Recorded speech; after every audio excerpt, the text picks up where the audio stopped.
কোটা ইস্যুতে সংঘর্ষের জেরে দেশের সব বিশ্ববিদ্যালয় বন্ধ ঘোষণার জেরে সকাল থেকে হল ছাড়ছেন শিক্ষার্থীরা। এখন জন্ম সনদ দিয়ে খোলো বিকাশ স্টুডেন্ট অ্যাকাউন্ট। নিজের বিকাশ নিজে কর।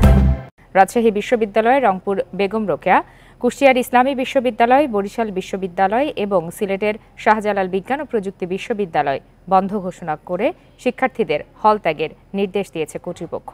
গতরাতে রাজশাহী বিশ্ববিদ্যালয়ের সিন্ডিকেটের জরুরি সভায় শিক্ষার্থীদের দুপুর 12টার মধ্যে হল ছাড়ার নির্দেশ দেওয়া হয়।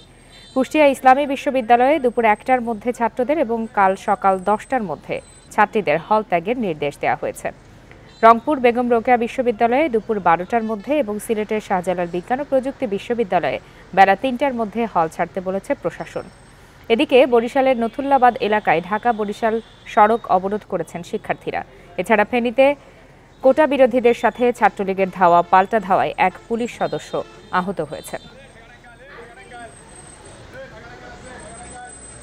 একে তো করোনার জন্য 2 বছরের আমাদের একটা ঘাটতি, আবার এই যে অনির্দিষ্টকালের জন্য বন্ধ, আসলে আমাদের ভবিষ্যৎ কি? কোনো অসুবিধা নাই, সরকার বলছে হল ত্যাগ করতে, তো আমরা চলে যাচ্ছি। আর নিরাপত্তার কথা ভেবে নাকি বলতেছে হল ছাড়তে হবে।